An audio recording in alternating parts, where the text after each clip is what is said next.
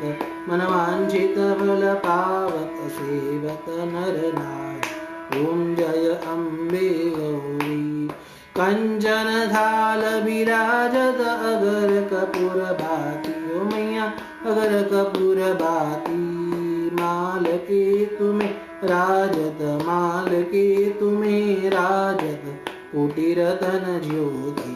ओम जय अम्बे गौरी श्री अम्बे जी की आरती जो कोई नर गावे, ओ मैया प्रेम सहित गावे, कहत शिवानंद स्वामी मन भजत हरि हर स्वामी सुख संपत्ति पार।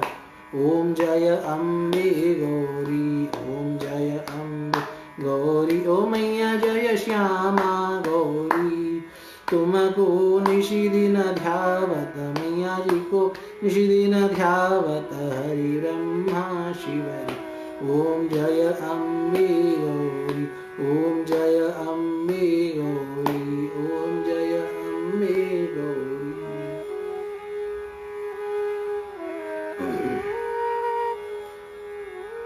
कर्पूरगौरं करुणावतारं संसारसारं भुजगेन्द्रहारं सदा वसन्तं हृदयारविन्दे भवं भवानी सहितं नमामि। भगवती जगदम्बायै नमः। मङ्गलारार्तिकदीपं परिकल्पयामि।